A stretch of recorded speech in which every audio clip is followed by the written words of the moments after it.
Hello everybody. Today we are going to start a very important topic in chapter number 4 and that is economy. आज के इस video में हम मुस्लिम empire की economy के बारे में स्टडी करने जा रहे हैं। इस हेडिंग के अंदर हमें क्या पढ़ना है? इस हेडिंग के अंदर हमें पढ़ना है एग्रीकल्चर के बारे में, अर्बनाइजेशन के बारे में एंड कॉमर्स के बारे में। तो आइए स्टार्ट करते हैं आज का टॉपिक। मुस्लिम एम्पायर ने जो न्यू एरिया जीते हैं उस एरिया में एग्रीकल्चर बहुत अधिक की जाती थी। इसका मतलब ये हुआ कि एग्रीकल्चर वहाँ का एक मेन ऑक्यूपेशन था। तो इस्लामिक स्टेट ने इसके अंदर कोई भी चेंज नहीं किया, वहाँ पर एग्रीकल्चर को उन्होंने जारी किया। अब देखते हैं ज़मीन के मालिक कौन से लोग होते थे। ज़मीन के मालिक छोटे एंड बड़े किसान दोनों तरह के लोग होते थे एंड कभी कभी वहाँ पर ज़मीन का मालिक स्टेट भी होता था। ज़मीन का साइज़ बहुत बड़ा होता था। For example Iraq and Iran में ज़मीन का साइज़ जो था वो बहुत बड़ा था। इसका मतलब क्या है, वहाँ पर खेत कैसे थे, उनका साइज़ बहुत बड़ा होता था। और इन पर खेती कौन करता था? इन पर खेती करते थे पीसेंट लोग, यानी किसान लोग इनके ऊपर खेती करते थे। ससानी डायनेस्टी के समय में और इस्लामिक पीरियड के समय में टैक्स कौन से लोग कलेक्ट करते थे? तो उस टाइम पर स्टेट ऑनर टैक्स को कलेक्ट करते थे। किसके बिहाफ पे करते थे? स्टेट के बिहाफ पे करते थे। स्टेट ऑनर का मतलब हो गया जो पैसे वाले लोग जो होते हैं वो स्टेट की तरफ से लोगों से टैक्स कलेक्ट करते थे एंड बाद में स्टेट को जमा करते थे। उन एरिया में जहाँ पर पहले ग्रेजिंग की जाती थी, यानी कि वो लोग पशु पालते थे, अब उन लोगों ने वहाँ पर खेती करना स्टार्ट कर दिया था। तो ऐसे एरिया में ज़मीन जो होती थी वो पूरे गांव की कलेक्टिव होती थी, यानी कि ज़मीन जो है अब वो पूरे गांव की प्रॉपर्टी होती थी। इन नए एरिया में इस्लाम की जीत हो जाने के बाद क्या होता है, लोगों ने अपनी ज़मीन और प्रॉपर्टी छोड़ दी थी। तो ऐसी ज़मीन को और ऐसी प्रॉपर्टी को स्टेट ने अपने कब्जे के अंदर कर लिया था और ये ज़मीन सोसाइटी के स्पेशल कैटेगरी के लोगों को दे दी गई थी। फॉर एग्जांपल खलीफा की फैमिली के लोगों को। इस तरह से स्टेट ने ज़मीन को डिवाइड कर दिया था। खेती करने योग्य ज़मीन यानी कि एग्रीकल्चरल लैंड पर सबसे अधिक जो कंट्रोल होता था वो किसका होता था? वो होता था स्टेट का। किसी भी एरिया को जीत लेने के बाद स्टेट अपनी इनकम का मैक्सिमम पोर्शन लैंड रेवेन्यू से प्राप्त करता था। अरब लोगों ने जिस ज़मीन को जीता था उस एरिया में जो ज़मीन के मालिक होते थे वो स्टेट को टैक्स पे करते थे। नॉन मुस्लिम लोग जो टैक्स पे करते थे उसका नाम था खराज। और ये टैक्स कितना लगता था? खेती करने की कंडीशन के अनुसार जो प्रोडक्शन होता है उसका 1/5 पार्ट से लेकर प्रोडक्शन के हाफ तक लगता था, यानी कि इसका टैक्स बहुत अधिक होता था। जो मुस्लिम लोग खेती करते थे उनकी ज़मीन पर भी टैक्स लगता था, लेकिन वो टैक्स बहुत कम होता था। वो टैक्स प्रोडक्शन का 1/10 पार्ट होता था एंड उसका नाम होता था उस्र। तो यहाँ पर एक बात क्लियर हो जाती है कि जो मुस्लिम लोग हैं उनको टैक्स कम पे करना होता है एंड जो नॉन मुस्लिम लोग जो थे उन्हें बहुत अधिक टैक्स पे करना होता था। फिर क्या होता है, जब लोगों ने देखा कि मुस्लिम लोगों को टैक्स कम पे करना होता है तो बहुत सारे लोगों ने क्या किया, उन्होंने अपना धर्म चेंज कर लिया एंड मुस्लिम बन जाते हैं। जब बहुत सारे लोग मुस्लिम बन जाएंगे तो क्या होगा, स्टेट की इनकम धीमे धीमे से कम होने लगी थी। जब स्टेट की इनकम कम होने लगी तो खलीफाओं ने क्या किया कि उन लोगों को रोका कि आप मुस्लिम ना बनो। तो पहले तो खलीफाओं ने धर्म चेंज करने से लोगों को रोका है एंड बाद में उन्होंने क्या किया, बाद में उन्होंने एक ऐसी पॉलिसी अपनाई थी जो सभी लोगों को इक्वल टैक्स पे करने वाली होती थी। इसे कहते हैं यूनिफॉर्म पॉलिसी ऑफ टैक्सेशन। इसका मतलब हो गया कि सभी लोगों को अब एक जैसा टैक्स पे करना होता था। 10th सेंचुरी से क्या होता है कि स्टेट ने अपने ऑफिशियल लोगों को अथोराइज कर दिया कि वो लोग अपनी सैलरी प्राप्त कर सकते थे एग्रीकल्चरल लैंड रेवेन्यू से। इस सिस्टम को बोला गया इक्ता या फिर रेवेन्यू असाइनमेंट। इसमें क्या होता है, किसी भी पर्सन को सैलरी पैसे के रूप में नहीं दी जाती थी, उसे किसी एक पर्टिकुलर एरिया में लैंड रेवेन्यू प्राप्त करने का राइट दे दिया जाता था, जिससे उस पर्सन को लैंड रेवेन्यू के माध्यम से अपनी सैलरी प्राप्त हो जाती थी। मुस्लिम एम्पायर में एक तो पॉलिटिकल स्टेबिलिटी एंड दूसरा एग्रीकल्चर की प्रॉस्पेरिटी, दोनों काम साथ साथ चलते हैं। यानी कि एक तरफ तो खेती डेवलपमेंट कर रही थी और दूसरी तरफ वहाँ पर पॉलिटिकल स्टेबिलिटी भी आ चुकी थी। अब हम देखते हैं कि खेती की डेवलपमेंट के लिए स्टेट ने कौन कौन से स्टेप उठाए थे। कई सारे एरियाज़ में, फॉर एग्जांपल नील वैली के एरिया में स्टेट ने क्या किया, एग्रीकल्चर के डेवलपमेंट के लिए उन्होंने बहुत सारी हेल्प की थी। स्टेट ने वहाँ पर डैम, कैनल्स, वेल, ऐसी कई सारी चीज़ स्टेट ने डेवलप की थी जिससे एग्रीकल्चर का डेवलपमेंट हो सकता था। स्टेट ने ऐसे लॉ भी बनाए थे, जो पर्सन पहली बार ज़मीन का इस्तेमाल खेती करने के लिए करता था तो उसे टैक्स में कंसेशन दिया जाता था। इसका मतलब होता है टैक्स में उसे छूट दी जाती थी। तो इससे क्या होगा, वो पर्सन खेती करने को और अधिक मोटिवेट होगा। किसानों की मेहनत से एंड स्टेट के सपोर्ट से खेती करने योग्य जो ज़मीन थी वो काफ़ी एक्सपेंड हो जाती है और इससे वहाँ पर प्रोडक्शन भी इंक्रीज हो जाता है। वहाँ पर कोई स्पेशल टेक्नोलॉजिकल चेंज नहीं किया गया था, लेकिन फिर भी वहाँ पर खेती में डेवलपमेंट हुआ और प्रोडक्शन इंक्रीज हो गया था। अब हम देखते हैं कि वहाँ पर ऐसी कौन कौन सी मेजर क्रॉप ग्रो की जाती थी। उस एरिया में जो न्यू क्रॉप ग्रो की जाती थी, for example cotton, orange, banana, watermelon, spinous, brinjal, इस तरह की वहाँ पर कई सारी फसल ग्रो की जाती थी और उनको यूरोप में एक्सपोर्ट किया जाता था। अब उस एरिया में सिटीज़ की संख्या इंक्रीज होने लगी थी, तो इससे क्या हुआ, इससे इस्लामिक कल्चर और अधिक डेवलप हुआ। उस एरिया में कई सारी न्यू सिटीज़ डेवलप की जाती हैं जिनका एम अरब सोल्जर्स को बसाना होता था। अरब सोल्जर्स को क्या कहते थे, झुंड कहते थे। इन सोल्जर्स को लोकल एडमिनिस्ट्रेशन की बैकबोन कहा गया है।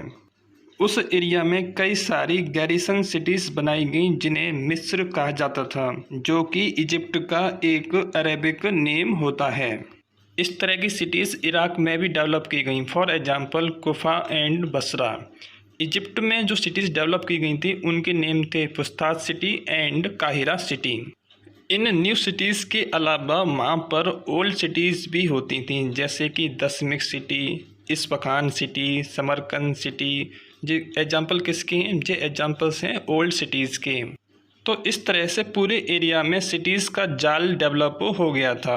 सिटीज़ की साइज़ एंड उसकी पॉपुलेशन भी इंक्रीज होने लगी थी। फॉर एग्जांपल बगदाद सिटी, जो कि अब्बासी खिलाफत की कैपिटल थी, उसकी पॉपुलेशन 50 ईयर्स में 10 लाख तक हो गई थी। एक सिटी दूसरी सिटी से कनेक्ट होती थी, तो इससे क्या होता था, उस एरिया में व्यापार बहुत अधिक इंक्रीज हो गया था। तो इस तरह से एक वास्ट अर्बन नेटवर्क डेवलप हो गया था जिसके अंतर्गत एक टाउन को दूसरे टाउन से जोड़ा गया था। इससे क्या होगा, इससे उन दोनों टाउन्स के बीच में कम्युनिकेशन हो सकेगा एंड व्यापार भी इंक्रीज हो सकेगा। सिटीज़ के सेंटर में 2 मेन बिल्डिंग्स होती थी और वो कौन कौन सी होती थी, एक होती थी मस्जिद जिसे कहते थे मस्जिद अल जामी, एंड दूसरी बिल्डिंग कौन सी होती थी, दूसरी बिल्डिंग होती थी सेंट्रल मार्केट प्लेस, इसे कहते हैं मंडी। तो मंडी को एक नाम दिया जाता था, उसका नाम क्या होता था, सुक। मस्जिद को बहुत बड़ा बनाया जाता था जिससे कि वो दूर से ही दिखाई दे। इस मस्जिद के अंदर सब लोग मिलकर नमाज पढ़ते थे, यानी कि इसके अंदर जो नमाज पढ़ी जाती थी वो कलेक्टिवली पढ़ी जाती थी। सेंट्रल मार्केट प्लेस यानी कि जो मंडी है उसमें क्या होता था, सभी शॉप एक लाइन में होती थी और इस मंडी के अंदर व्यापारी लोगों के घर भी होते थे एंड यहाँ पर मनी चेंजर्स के ऑफिस भी होते थे। इस एरिया में सिटी एडमिनिस्ट्रेटर, स्कॉलर्स, ट्रेडर्स जैसे लोगों के घर भी यहाँ पर होते थे। कॉमन मैन एंड सोल्जर्स के लिए क्वार्टर होते थे और वो सिटीज़ के आउटसाइड एरिया में होते थे। हर एरिया में अपनी छोटी सी मस्जिद होती थी या चर्च होता था या सिनेगोज होता था। अब यहाँ पर 3 नाम बोले गए, एक मस्जिद बोला गया, मस्जिद किसके लिए, मुस्लिम लोगों के लिए, चर्च किसके लिए, क्रिश्चियन लोगों के लिए, एंड सिनेगोज ज्यूस लोगों के लिए। ये पूजा करने के प्लेस होते हैं। यहाँ पर पब्लिक बाथरूम भी होता था एंड उस एरिया में पब्लिक मीटिंग करने की प्लेस भी होती थी।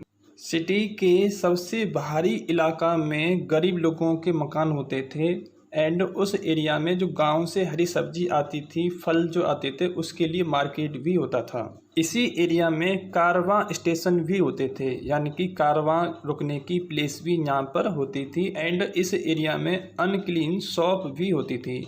अनक्लीन शॉप का मतलब क्या है? ऐसी शॉप जो मीट या फिर लेदर के काम से जुड़ी हुई होती हैं। तो ऐसे लोग जो लेदर का काम करते हैं या मीट का काम करते हैं, कसाई लोग जो होते हैं, उनकी शॉप सिटी की बाहर वाले एरिया में होती थी। सिटीज़ की बाउंड्री के बाहर कब्रिस्तान भी होते थे एंड उस एरिया में सराय भी होते थे। एक सिटी का मैप दूसरी सिटी के मैप से डिफरेंट होता था। क्यों? उसकी टोपोलॉजी अलग होगी एंड उसका लैंडस्केप अलग होगा और वहाँ पर पॉलिटिकल ट्रेडिशन भी अलग होंगे। इस वजह से उस सिटी का मैप दूसरी सिटी से कैसे होगा? डिफरेंट होगा। एक तो मुस्लिम एम्पायर पॉलिटिकल की दृष्टि से यूनाइट था। दूसरी तरफ यहाँ पे जो सिटी में लोग रहते हैं वो फूड आइटम के साथ साथ लग्जरी आइटम की डिमांड भी करने लगे थे। उनकी जो लग्जरी आइटम की डिमांड थी वो इंक्रीज़ होने लगी थी। तो इससे क्या हुआ? एक्सचेंज इंक्रीज़ हो गया था। इट मीन्स बिजनेस बहुत अधिक इंक्रीज़ हो चुका था। ज्योग्राफी ने भी मुस्लिम एम्पायर की बहुत अधिक हेल्प की। इसका मतलब है मुस्लिम एम्पायर की ज्योग्राफिकल लोकेशन बहुत अच्छी थी। Muslim empire Indian ocean and Mediterranean sea के बीच में ट्रेडिंग जोन्स में इस्टेब्लिश था। इंडिया, चाइना एंड यूरोप के बीच में जो मैरीटाइम ट्रेड किया जाता था, तो उस ट्रेड पर 5 सेंचुरीज तक अरब एंड ईरानी लोगों के जो ट्रेडर्स थे उनकी मोनोपोली बनी रही थी। मोनोपोली का मतलब होता है एक अधिकार बना रहा था। इसका मतलब ये हुआ कि वो लोग इस एरिया में बहुत अधिक बिजनेस करते थे। यह ट्रेड 2 रास्तों से होता था। एक था रेड सी का एरिया एंड दूसरा था गल्फ ऑफ पर्सिया का एरिया। लंबी दूरी का जो व्यापार किया जाता है उसके लिए ऐसी वस्तु चूज की जाती थी जिसकी प्राइस बहुत अधिक होती थी, जैसे कि स्पाइसेस यानी कि मसाले, क्लॉथ, चीनी मिट्टी के बर्तन। इसके अलावा गन पाउडर यानी कि बारूद का भी वो लोग ट्रेड करते थे। और इनकी प्राइस कैसे होती थी? इनकी प्राइस बहुत अधिक होती थी। इन सब चीज़ों को वो लोग कहाँ से खरीदते थे? वो लोग इंडिया से एंड चाइना से इन चीज़ों को परचेज करते थे एंड बाद में इन चीज़ों को रेड सी के 2 सी पोर्ट थे जिनके नेम थे Aden and Aidhab, and gulf of Persia के जो सी पोर्ट थे जिनका नाम था सिराक एंड बसरा। इन सी पोर्ट्स पर इन सामानों को जहाज़ के माध्यम से लाया जाता था। फिर क्या होता था? सामान को यहाँ से कैमिल के द्वारा से, कैमिल के जो काफ़िले होते हैं ना, उनके द्वारा से बगदाद, दशमेक, एलेप्पो, जो सिटीज़ के नेम है, तो यहाँ पर जो वेयर हाउस होते थे, इसका मतलब क्या, जो स्टोर हाउस होते हैं या फिर शॉप जो होती हैं, वहाँ पर उनको पहुँचा दिया जाता था, जिससे उस एरिया की जो लोकल डिमांड है उसे पूरा किया जा सके या फिर उस एरिया से आगे उस सामान को भेजा जा सके। मक्का के रास्ते से होकर जाने वाले कैमिल के जो काफ़िले होते थे वो उस टाइम पर और भी बड़े हो जाते थे जब हज की यात्रा का टाइम एंड इंडियन ओशियन में मानसून का जो टाइम था, जब दोनों का टाइम एक साथ होता था। इन ट्रेड रूट से मेडिटेरियन सी पर जो एक सी पोर्ट था जिसका नाम था सिकंदरिया, तो उस सी पोर्ट से यूरोप को सामान एक्सपोर्ट किया जाता था। सामान के एक्सपोर्ट करने के काम में ज्यूस लोग लगे होते थे। सामान को जो एक्सपोर्ट किया जाता है तो उसमें कौन लोग इन्वॉल्व हैं? ज्यूस मर्चेंट इन्वॉल्व हैं और इनमें से कुछ लोग डायरेक्ट इंडिया से ट्रेड करते थे। 10th सेंचुरी के आसपास क्या होता है कि जो रेड सी का जो रूट था उसकी बहुत अधिक इम्पोर्टेंस इंक्रीज हो जाती है। इस टाइम पर एक सिटी थी जिसका नाम था काहिरा सिटी, तो वो उस समय पर बहुत अधिक पावरफुल होती चली जा रही थी। Cairo city power and trade centre के रूप में इमर्ज होने लगी थी एंड इटली की ट्रेड सिटीज़ से पूर्व के माल की डिमांड इंक्रीज होने लगी थी। तो इस वजह से रेड सी का जो रूट था उसकी इम्पोर्टेंस बहुत अधिक हो गई थी। इसका मतलब यह हुआ कि जो रेड सी का रूट है अब उस रूट से अधिक व्यापार होने लगा था। ईरान के जो मर्चेंट थे वो लोग क्या करते थे? सेंट्रल एशिया की चीज़ लाने के लिए एंड चाइना की चीज़ लाने के लिए, जिसमें कागज़ भी शामिल होता था, तो उसे लेने के लिए वो क्या करते थे? वो लोग बुखारा और समरकंद होते हुए सिल्क रूट से चाइना जाते थे। उस समय समरकंद यानी कि ट्रांस अक्सियाना एक बहुत ही इम्पोर्टेंट प्लेस था। यह ट्रेड सिस्टम यूरोपियन गुड्स के लिए बहुत फेमस था, स्पेशली फर एंड स्लेव्स लोग, तो इनके लिए ये काफ़ी फेमस था। और यह रसिया एंड स्कैंडिनेविया तक फैला हुआ था। तो इन सब चीज़ों के बारे में हमें कैसे जानकारी मिली? आइटम खरीदने के लिए जो कॉइन दिए जाते थे, इट मीन्स एक्सचेंज करने के लिए जो कॉइन दिए जाते थे, ऐसे इस्लामिक कॉइन हमें वोल्गा रिवर के आसपास एंड बाल्टिक सी के आसपास बड़ी मात्रा में मिले हैं, इसलिए हमें इस ट्रेड के बारे में पता चला। इन मार्केट से स्लेव भी खरीदे जाते थे। स्लेव्स दोनों तरह के लोग, मैन भी और वुमन भी खरीदे जाते थे, और वो लोग बाद में सुल्तान के यहाँ पर या फिर खलीफा के यहाँ पर काम करते थे। फिस्कल सिस्टम ने, जिसका मतलब क्या होता है, income and expenditure of the state. इस सिस्टम के अलावा जो मार्केट में लेन देन होता है, तो इन दोनों चीज़ों ने इस्लामिक कंट्रीज़ में धन की इम्पोर्टेंस काफ़ी इंक्रीज़ कर दी थी। इट मीन्स यहाँ पर मनी की इम्पोर्टेंस काफ़ी इंक्रीज़ हो चुकी है। यहाँ पर गोल्ड के, सिल्वर के एंड कॉपर के सिक्के बनाए जाते थे और उन्हें सर्कुलेट किया जाता था।